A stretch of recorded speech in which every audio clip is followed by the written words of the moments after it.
155 rank अर्जित की। ये झुंझुनू राजस्थान से हैं। सरजीत काजला जी, आप मंच पर आमंत्रित हैं और इन्हें सम्मानित करने के लिए बुलाना चाहूंगी श्री सुरेश नांगल जी को, प्रोफेसर चरण सिंह जी को एवं श्री R.D. जाटियान सर को। सर आई कृपया मंच पर आए और इन्हें आशीर्वाद दें।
सम्मानित मंच और आज इस कार्यक्रम में पधारे हुए सभी मेरे आदरणीय अभिभावकगण और CSC 2022 में मेरे साथ सेलेक्ट हुए सभी मेरे साथीगण। बाकी बहुत सारे साथियों ने UPSC की जर्नी के बारे में बोला है, आगे भी बोलेंगे, उसमें मैं कुछ ज़्यादा बोलना नहीं चाहूँगा।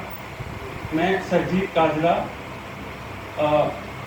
झुंझुनू जिले के लोयल गांव से, जो कि राजस्थान में है, वहाँ से आता हूँ।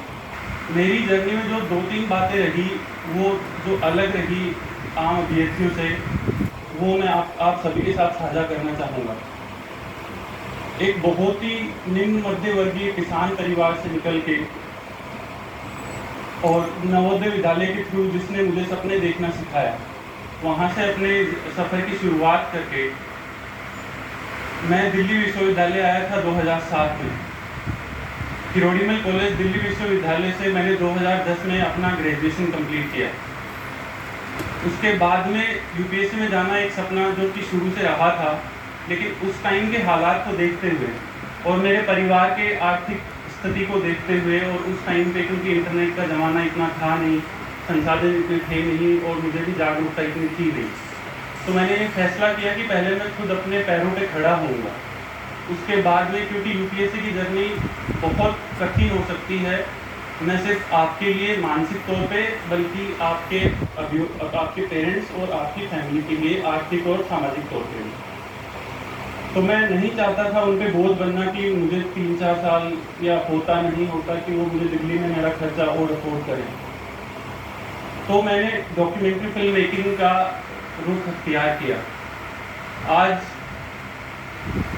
मैं 10 या लगभग 11 साल से डॉक्यूमेंट्री फिल्म मेकर हूँ, जिसमें मैंने उत्तर से लेके दक्षिण, पूर्व से लेके पश्चिम, पूरे भारत में ट्रैवल किया, अलग अलग तरीके के लोगों के साथ काम किया। उड़ीसा के कोंड आदिवासियों से लेके पंजाब के मालवा बेल्ट में किसान जो सुसाइड कर रहे हैं, उनकी विधवाओं से लेके वृंदावन में जो पूरे देश भर से विधवाएं आके रहती हैं, माताएं, उन पे भी, माँ नर्मदा की जो जर्नी है उस पे भी, जैसलमेर में जो पानी को बचाने को लेकर जो स्ट्रक्चर्स हैं, जो हमारे समाज की पहल रहती है, अनेक तरीके के कहानियों को मैंने संजोया, उनको प्लेटफॉर्म दिया, उन पे और उनको सोचा, समझा और जाना। इसी सफ़र में मेरी 2 फिल्मों को राष्ट्रीय फिल्म पुरस्कार भी प्राप्त हुआ, जो कि भारत के महामहिम राष्ट्रपति जी द्वारा दिया जाता है, एवं अनेक फिल्मों को अनेक मंचों पे कई और अवार्ड भी प्राप्त हुए। इसके साथ ही मैंने पॉलिटिकल डॉक्यूमेंट्री फिल्म्स के साथ साथ ही मैंने पॉलिटिकल कम्युनिकेशन में भी काम किया। देश की सब राष्ट्रीय पार्टियां जो कि मतलब लगभग सभी पार्टियों के साथ महाराष्ट्र, गुजरात, राजस्थान, उत्तराखंड, यूपी, बिहार, झारखंड, अलग अलग लेवल पे अलग अलग पार्टीज़ के साथ उनका कम्युनिकेशन, उनका कैंपेनिंग मैनेजमेंट जो है उसमें काफ़ी सक्रिय रूप से काफ़ी सीनियर लीडर्स के साथ, मुख्यमंत्री जो अभी सिटिंग हैं, कई एक्स मुख्यमंत्री ने उनके साथ काम किया। तो काफ़ी रोमांचक सफ़र रहा। इस सफ़र की खास बात ये रही कि इसने मुझे एक इंसान के तौर पे वापस अपनी जड़ों से जोड़ा। जो एक कॉलेज से निकलते ही एक फ्रेश जो यंग ग्रेजुएट होता है उसकी अलग वो रहती है कि मैं ये हूँ, मैं वो कर दूँगा, वो कर दूँगा। लेकिन 10-11 साल जो देश भर में अलग अलग तरीके के तबकों के साथ, अलग अलग तरीके के लोगों के साथ काम करके, उनकी कहानियाँ सुन के, उनके दुख दर्द जान के, जो इंसान के रूप में मुझे मिला वो शायद मुझे किसी कहीं और से नहीं मिल सकता। लेकिन इस सफ़र का दूसरा पहलू ये रहा कि जब भी मैं गांव जाता था, आज भी मेरा परिवार गांव में ही रहता है, जब भी मैं गांव जाता था किसी शादी ब्याह में, किसी छुट्टी में, उसमें किसी प्रोग्राम में, हर किसी की आंखों में, क्योंकि उनके लिए डॉक्यूमेंट्री फिल्म मेकिंग बहुत ही नया फील्ड है। किसी को ये समझा पाना कि आप क्या कर रहे हैं डॉक्यूमेंट्री फिल्म मेकिंग, मैं एक डॉक्यूमेंट्री फिल्म मेकर हूँ, क्या करते हैं, कभी इस जंगल में घूम रहे हैं, कभी उस जंगल में घूम रहे हैं, कभी इधर है, कभी उधर है, कोई आना नहीं, कोई जाना नहीं, कोई ठिकाना नहीं, कोई त्यौहार नहीं, कोई बार नहीं, कोई शादी नहीं, कुछ नहीं। तो सभी के लिए, मेरे परिवार के लिए, मेरे समाज के लिए, मेरे गांव के लिए, सभी को मेरे लिए समझा पाना बहुत ही मुश्किल था कि डॉक्यूमेंट्री फिल्म मेकिंग क्या होती है, क्या उसका रोमांच है, कैसे मैं पूरे देश में घूमता हूँ और कैसे मैं अलग अलग तबके के लोगों की कहानियों को एक प्लेटफॉर्म प्रोवाइड करता हूँ और कैसे उससे लोगों की ज़िंदगियाँ बदलती है, कैसे मेरी ज़िंदगी में मैं खुश हूँ, बहुत ज़्यादा संतुष्ट हूँ।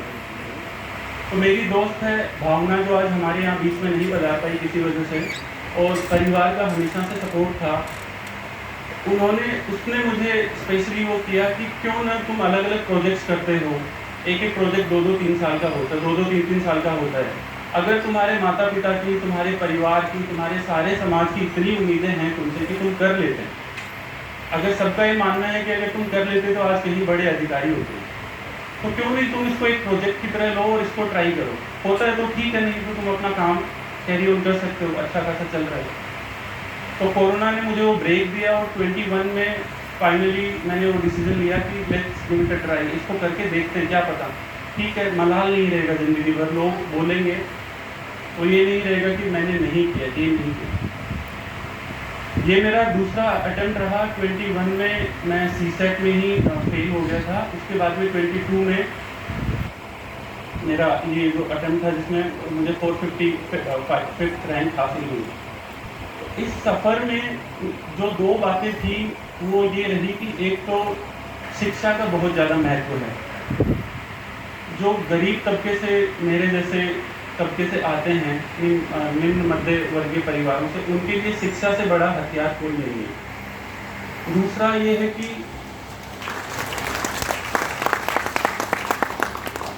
सपने देखना बहुत ज़रूरी है। अगर हम अपने लिए सपने नहीं देखेंगे और हम ऊंचा नहीं सोचेंगे तो कोई दूसरा हमारे लिए नहीं सोचेगा।